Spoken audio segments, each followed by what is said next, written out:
સર્વે અંગો અંગ રસ ભર્યા, રોમ રોમ રસ છલકે શ્રી વલ્લભ, રોમ રોમ રસ છલકે શ્રી વલ્લભ રસ ત્રવયો, શ્રી વલ્લભ મુખ માધુરી તાહી પિયો શ્રી વિઠ્ઠલેશ અતિ ही अघाय के, कृपा करी रंच दियो दैवी जिनन को, करो हो अनुपान प्रपंच से बचाए के। શ્રી વલ્લભ મુખ માધુરી જે રસ ત્રવયો અને ગુસાઈજી એનું પાન કર્યું અને રંચક દૈવી જીવોને પણ જે એ રસ સુધા રૂપ શ્રી મહાપ્રભુજી ને ગુસાઈજી છે, તો સર્વે અંગો અંગ રસ ભર્યા લોચન ચાર, અને આપના નેત્રોને ચાર પ્રકાર કયા છે, રસ ભર્યા લોચન ચાર, કેમ કે ચાર રસ આપના નેત્રોમાં બિરાજે છે. નેત્રોમાં ચાર રંગ છે, શ્વેત, શ્યામ, લાલ અને પીત. આ ચાર રંગ ગુસાઈજીના નેત્રોમાં છે, ઠાકોરજીના નેત્રોમાં છે, સ્વામીજીના નેત્રોમાં છે, વલ્લભના નેત્રોમાં. ચાર નેત્રો, જેમ કીકી છે શ્યામ રંગ, શ્યામ રંગ એટલે શૃંગાર રસ ઠાકોરજીના નેત્રોમાં, ગુસાઈજીના નેત્રોમાં બિરાજે છે. લાલ રંગ એ રૌદ્ર રસ છે, એ રૌદ્ર રસ ગુસાઈજીના નેત્રોમાં બિરાજે છે. શ્વેત રંગ એ શાંત રસ છે, શાંત રસ બિરાજે છે. અને પીત રંગ એ કરુણ રસ છે. આ ચાર રસ ગુસાઈજીના નેત્રોમાં બિરાજે છે, એટલે કહ્યું રસ ભર્યા લોચન ચાર. ચાર રસ બિરાજે છે, અને એટલે પ્રાય પ્રભુના નેત્રોને ચાર ઉપમા આપવામાં આવે છે. તમે સમગ્ર કીર્તન યા શાસ્ત્ર આદિ સાહિત્ય લો તો પ્રાય ચાર નેત્રને ઉપમા આપવામાં આવી, જે સપ્તમાખ્યાનમાં પણ આવશે. કમળ, ખંજન, મીન અને ભ્રમર. આ ચાર ઉપમા પ્રાય પ્રભુના નેત્રોને આપવામાં આવે. કમળ જેવા ઠાકોરજીના નેત્રો છે. કમલ સી અખિયા લાલ તિહારી, 300 તક તક તીર ચલાવત બેંધત છતિયા હમારી. તો કમળ જેવા નેત્ર ઠાકોરજીના છે. અને કમળ શીતલ હોય, કોમલ હોય, સુંદર હોય, એમ આપના નેત્રો પણ એવા છે. શૃંગારસ મંડળમાં તો ગુસાઈજી આજ્ઞા કરે છે કે જેના પર ઠાકોરજીની દ્રષ્ટિ પડે તો આ ત્રણ વસ્તુ ઠાકોરજીની દ્રષ્ટિ હરી લે. વિવેક, ધૈર્ય અને લજ્જા, આ ત્રણેય વસ્તુ હણાઈ જાય. પછી એનો વિવેક ન રહે, ધૈર્ય ન રહે, લજ્જા ન રહે કે કોણ જુએ છે, કોણ શું બોલે છે, એ તો ઠાકોરજી તરફ ભાગવા લાગે. તો કમળ જેવા નેત્ર. બીજી ઉપમા આપવામાં આવી ભ્રમર જેવા નેત્ર. લોચન ભૃંગ પીએ ઘણું તે પ્રગટ મુખ મકરંદ. લોચન ભરી ભરી પીજે છે. તો પ્રભુના નેત્રો ભ્રમર જેવા છે કે ભક્તના હૃદય કમળ ઉપર બેસી એ સમગ્ર ભાવોનું ગ્રહણ કરી લે છે, એટલે ભ્રમર જેવા આપના નેત્રો છે. ત્રીજી ઉપમા કહી મીન જેવા આપના નેત્રો છે. માછલી જેવા નેત્રો. નયનમ મધુરમ શ્રી મહાપ્રભુજીએ કહ્યું, અને ત્યાં કહ્યું કે આ માછલી જલમાંથી બહાર આવતા તડપીને મરી કેમ જાય છે? તો ટીકામાં કહ્યું કે જ્યારે માછલી જલથી બહાર આવે તો એને ઠાકોરજીના નેત્રોનું સ્મરણ થાય છે. કેવું આટલું અદ્ભુત સૌંદર્ય, અને એટલું અદ્ભુત સૌંદર્ય વિચાર કરીને શરમને મારે તડપી તડપીને મરી જાય છે. તો એવા આપના નેત્ર. અને છેલ્લી ઉપમા આપવામાં આવી ખંજન પક્ષી છે. ખંજન પક્ષી અતિ ચંચલ હોય.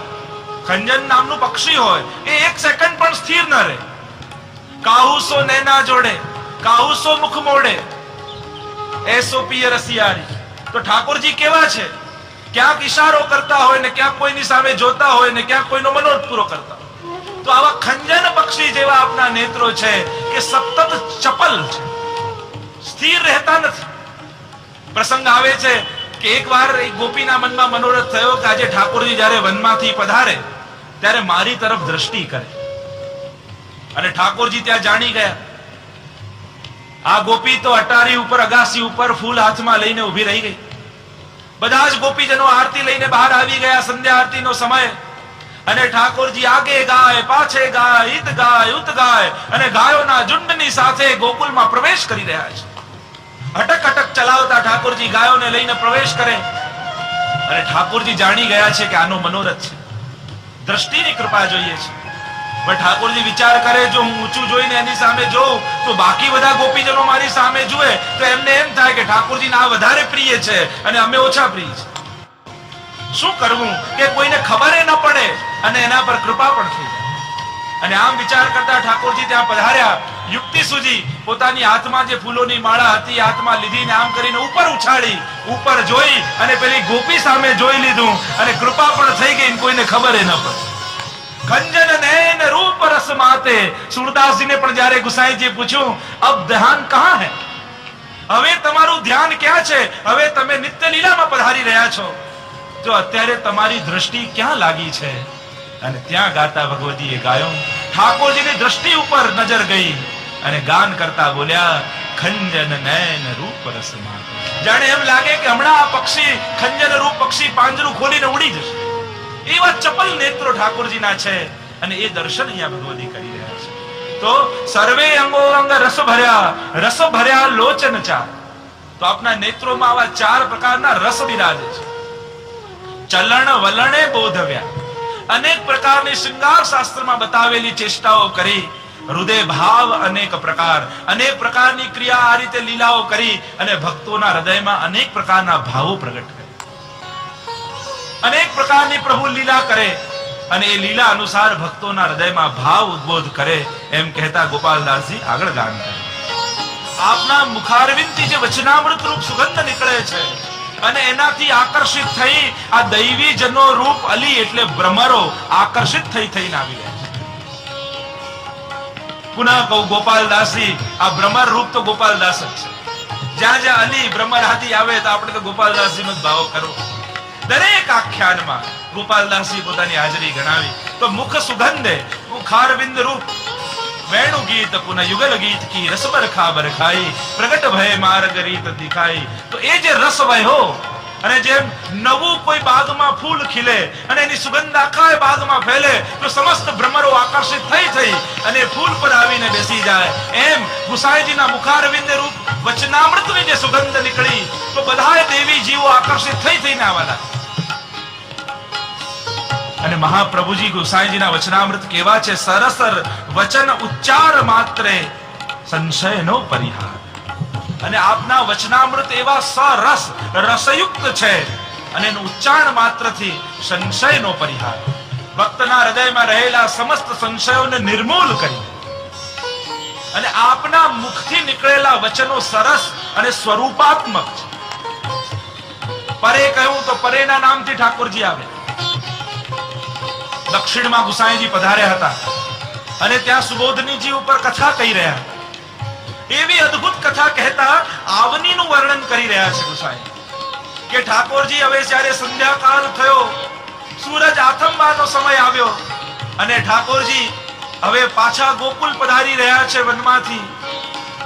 અનેક પ્રકારની સુંદર સુંદર ગાયો છે, સ્વર્ણના શિંગડાઓ છે, ગળામાં ઘંટડીનો રણકાર થઈ રહ્યો છે અને હટક હટક ચલાવતા ઠાકોરજી ગાયોને આગળ લઈ જાય છે. ગાયોને હંકારતા એની ખુરજ ઉડે અને આખી ખુરજથી મંડિત ઠાકોરજી થઈ રહ્યા છે. એવું સુંદર શ્રીઅંગ પ્રભુનું લાગી રહ્યું છે. એક ખભા ઉપર ક્યારેક હાથ શ્રીદામાના મૂકે, ક્યારેક દાઉ દાદાના ખભા ઉપર હાથ મૂકે, બંનેના ખભા ઉપર હાથ મૂકી ઠાકોરજી ચાલતા ચાલતા પધારે. ક્યારેક ખોસેલી વેણુને બહાર કાઢે, પોતાના અધરો પર પધરાવી વેણુનાદ કરતા કરતા ગાયોને હંકારતા પધારે. અને એવું અદ્ભુત વર્ણન ગુસાઈજીએ કર્યું. ત્યાં એક યુવાન બેઠો, જાણે સાક્ષાત લીલા નજરની સમક્ષ ઊભી થઈ. અને જ્યાં કથાનો વિરામ થયો ત્યાં ગુસાઈજીના શરણમાં આવ્યો આ જીવ અને કહેવા લાગ્યો, જયરાજ આ લીલા આજે પણ થાય છે? હા, આ લીલા આજે પણ થાય છે. ગુસાઈજીએ કહ્યું, જયરાજ મારે આ લીલાના દર્શન કરવા છે. તો ગુસાઈજીએ કહ્યું, જાઓ વ્રજમાં, હું તમને આશીર્વાદ આપું છું કે તમને આ લીલાના જરૂર દર્શન થશે. અને યુવાન તુરંત નીકળી ગયો વ્રજ પ્રદેશની તરફ. વૃંદાવનમાં ચારે ઓર ફરવા લાગ્યો. 3 દિવસ સુધી ભૂખો તરસો ભટકતો રહ્યો પણ ક્યાંય એને દર્શન ન થયા. અને વૃંદાવનના એક છોર પર આવી ગોકુલની તરફ બેસી ગયો. 3જા દિવસની સાંજ છે. હૃદયમાં એવો તાપ થયો કે હે ગુસાઈજી, પ્રભુ ચરણ આપે તો આજ્ઞા કરી, પણ મારી અંદર કયા એવા દોષ ને અપરાધ મેં કર્યા હશે કે મને પર ઠાકોરજી કૃપા કરતા નથી.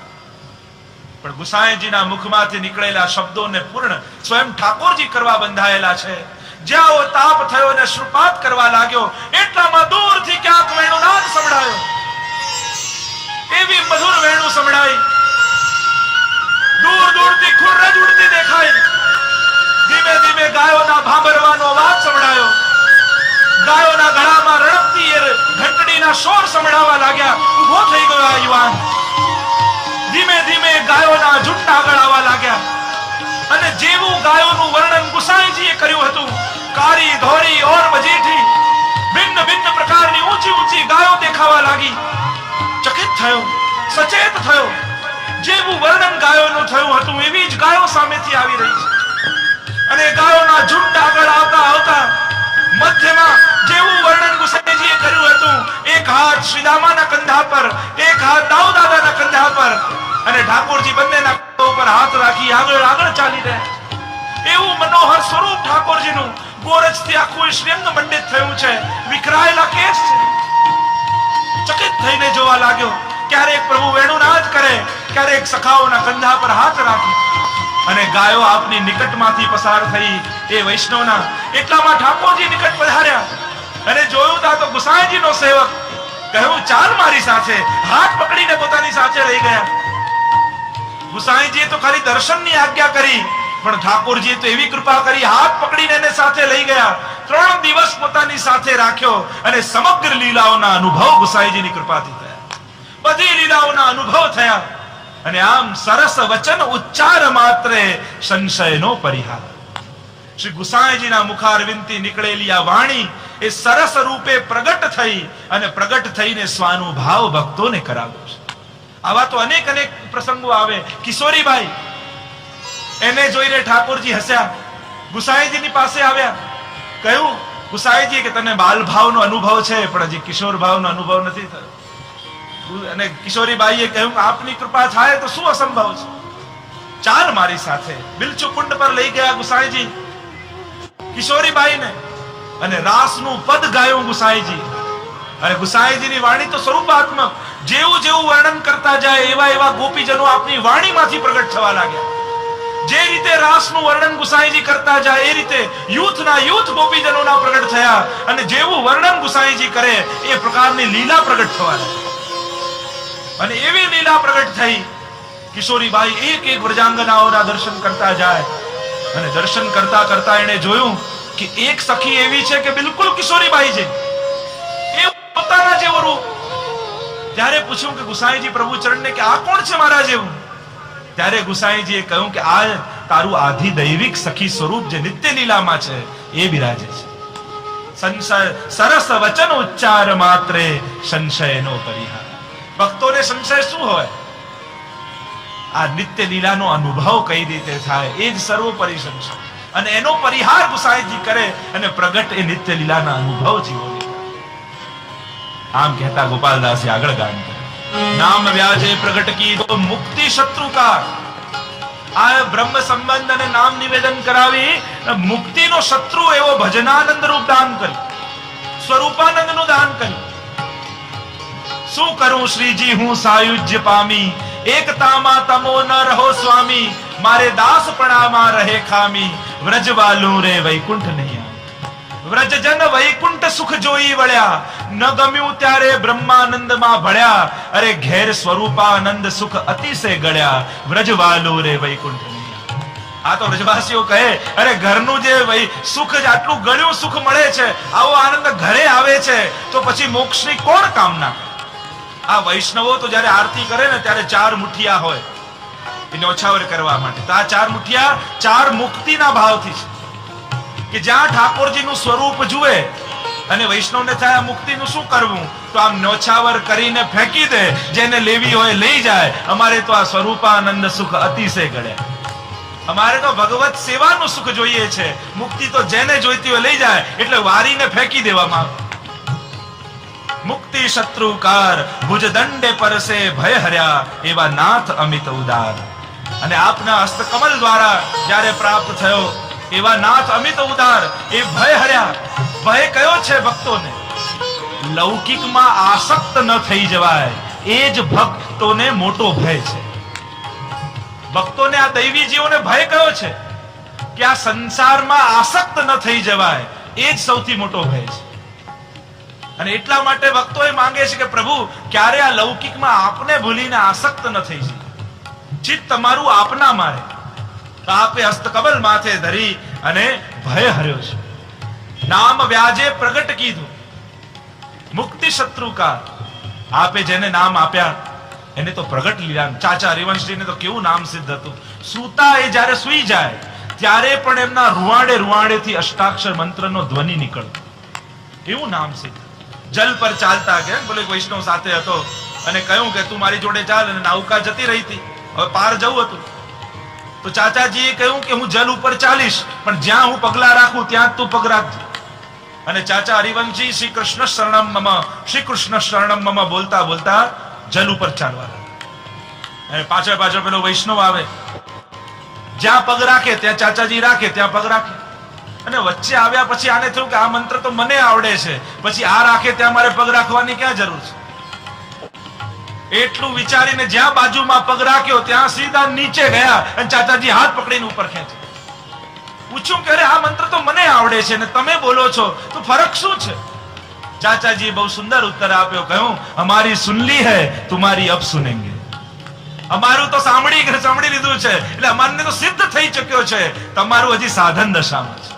અમારું તો પ્રભુએ સાંભળી લીધું છે, અમારી સુન લી હૈ, તુમારી અબ સુનેંગે. નામ વ્યાજે પ્રગટ કીધો મુક્તિ શત્રુકાર. અહીંયા તો ભક્તોને મુક્તિ નથી જોઈતી. દયારામભાઈ પણ ગાય ને, પાવો પ્રેમ રસ પ્રાણ જીવન રે, દીન થઈ આચું રે, મુક્તિ માર્ગીને આપજો જ્ઞાન રે, હું તો નવ આચું રે, રીજે રાવડી થકી ગરીબ લોક રે, ભોગીને ન ભાવે રે, અમે રાજ ના ખાસા ખવાસ, મુક્તિ મન ના આવે. સ્વસ્વરૂપ અર્થે પ્રોજ્યા કૃત હુતા જે સંસાર. સ્વસ્વરૂપ અર્થે પ્રોજ્યા, પોતાના સ્વરૂપ અર્થની સેવા, ભગવત સેવા પધરાવી. કૃત હુતા જે સંસાર, જે અહંતા મમતા રૂપી સંસારમાં ફસાયેલા હતા, એમને લૌકિક આસક્તિ સમાપ્ત કરી અને ભગવત સ્વરૂપમાં જોડ્યા. રાજકાજે જોડ્યા, રાજ પ્રભુના કામમાં જોડ્યા. ઊંચા વચ નર નાર, નીચ ઊંચ જોયા વગર આપે ભગવત સેવામાં જોડી દીધા. અનેક એવા શૂદ્રોને જોડ્યા, યવનોને જોડ્યા, સ્ત્રીઓને ભગવત સેવાનો અધિકાર આપ્યો. જેને શાસ્ત્રો પણ એ સમયે આજ્ઞા નહોતા આપતા, એમને પણ ભગવત સેવાનો અધિકાર આપ્યો. તો ઊંચા વચનરના રાજકાજે જોડ્યા. એક અર્થ એમ પણ કર્યો કે મોટા મોટા રાજાઓને પણ સંબંધ આપી અને ભગવત સેવા કરતા કર્યા. રાજા ટોડરમલ, બીરબલ, આસ્કરણ, દાસજી રાજા, અનેક અનેક રાજાઓને પણ આપે ભગવત સેવામાં જોડ્યા. પણ આ જે અવતાર થયો છે એ અંશ, કલા, આવેશ, અંશાન, 6 પ્રકારના જે અવતાર કીધા છે. અંશાંશો તથા વેશ કલા પૂર્ણ પ્રકદ્યતે, વ્યાસાદૈશ્ચ સ્મૃતસ્ષ્ટ પરિપૂર્ણતમ સ્વયં. ગર્ગ સંહિતામાં 6 પ્રકારના ભગવદ અવતાર છે. અંશાંશ અવતાર, અંશા અવતાર, આવેશ અવતાર, કલા અવતાર, પૂર્ણ અવતાર અને 6થો પરિપૂર્ણ અવતાર. તો આ જે અવતાર થયો છે પરિપૂર્ણ અવતાર થયો. શ્રી યશોદા ઉત્સંગ લાલિત, જે યશોદાજીના ખોળામાં જે પૂર્ણ પુરુષોત્તમ પ્રગટ થયા, પૂરણ અતિ સુકુમાર એવા પ્રભુ ગુસાઈજી રૂપે પ્રગટ થયા, એમ કહેતા આગળ ગાન કરવા. તો અનેક ધર્મ કયા પ્રભુજીએ નિગમને અનુસાર, વેદ અનુસાર અનેક ધર્મો કહેવાયા. ગિરિરાજ ધરણનો તાપ ટાળ્યો શ્રી લક્ષ્મણ સુત નિર્ધાર. શ્રી ગિરિરાજ ધરણ શ્રી ગોવર્ધનનાથજીને તાપ છે મારી સેવા જગતમાં પ્રગટ થાય અને મારાથી વિછુડેલા જે જીવો નિત્ય લીલાના હતા, જે રાસ થયો અને રાસ થતાની સાથે તૂટ પડી મોતીન કી માલા, સ્વામીજીનો હસ્ત લાગ્યો માળા પર અને કંઠમાં ધારણ કરેલા બધા જ મોટીઓ ભૂતલ પર પડ્યા દૈવી જીવો રૂપે. અને સ્વામીજીને થયું અરે મારે કારણે આ દૈવી જીવો ભૂતલ પર ગયા, તો મારે કારણે ગયા છે તો એમનો પાછો નિત્ય લીલા સંબંધ હું પોતે જઈને ભૂતલ પર કરાવીશ. અને એટલા માટે સ્વયં સ્વામીજી ભૂતલ પર મહાપ્રભુજી રૂપે પધાર્યા. તો શ્રી ગિરિરાજ ધરણનો તાપ ટાળ્યો શ્રી લક્ષ્મણ સુત નિર્ધાર. પોતે તે પ્રગટ પોતા તણો હસ્તણો કરો રે ઊંચા. પોતે પોતાના સ્વરૂપને સમજાવ્યું, પોતે ભગવત સેવા આપી. આપ સેવા કરી શીખવે શ્રી હરિ 7મું આખ્યાન. સ્વયં પોતે જ એ ભગવત સ્વરૂપ છે. પુષ્ટિ માર્ગનું ભાગ્ય એ છે કે અન્ય માર્ગોમાં તો ગુરુ આવીને ભગવાન બતાવે છે, પણ અહીંયા તો ભગવાને જ પધારીને ભગવાનની સેવા બતાવે. સ્વયં ઠાકોરજી જ ગુરુ રૂપે પધાર્યા. ગુરુ ગોવિંદ દોઉ ખડે તો મર્યાદાની વાત. અહીંયા તો એહી તેહી તેહી એહી કછું ન સંદેહ. સ્વયં એ જ ઠાકોરજી શ્રી ગુસાઈજી અને મહાપ્રભુજી રૂપે ભૂતલ પર પધાર્યા અને રસ તણો કર્યો રે ઉચ્ચાર. પોતાના સ્વરૂપનો અનુભવ કરાવ્યો. પોતે અંગો અંગ સુખદ શોભા. આપના શ્રીઅંગની સુખદ શોભા. સદન અંગીકાર. સદન એટલે ગૃહસ્થાશ્રમનો આપણે સ્વીકાર કરવા. કેમ? કારણ કે આ ભક્તિને સ્થિર રાખવી છે, આગળ પણ વધારવી છે. આપે સ્વવંશે સ્થાપિતા શેષ સ્વમહાત્મ્ય સ્વયાપહ. પોતાના વંશમાં પોતાનું અશેષ મહાત્મ્ય પ્રસ્થાપિત કર્યું. શા માટે? કારણ કે દૈવી જીવો જે ભવિષ્યના છે એમનો ઉદ્ધાર કરવાનો છે. તો આમ આપે સંસારનો સ્વીકાર કર્યો, ગૃહસ્થાશ્રમ. એને એટલે પુષ્ટિ માર્ગમાં સંસારનો ત્યાગ નથી, સંસારનો તિરસ્કાર નથી.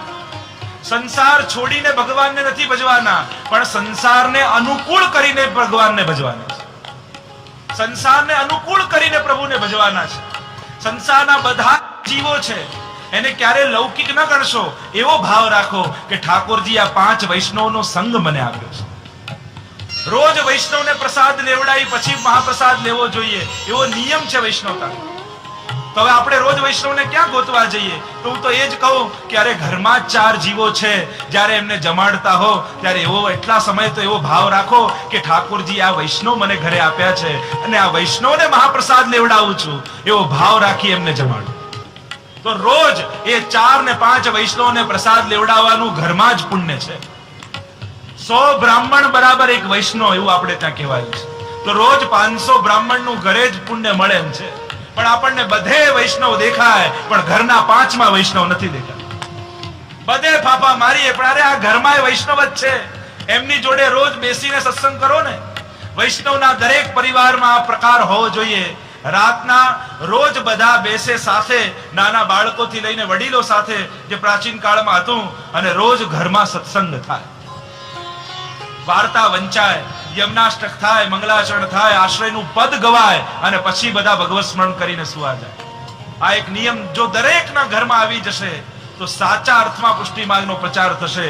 પુષ્ટિ માર્ગનો પ્રચાર ખાલી બેનરો લગાવવાથી નહીં થાય. જ્યાં સુધી દરેક વૈષ્ણવના ઘરે વૈષ્ણવ ધર્મ જીવાતો નહીં હોય ત્યાં સુધી સાચો પ્રચાર નહીં થાય.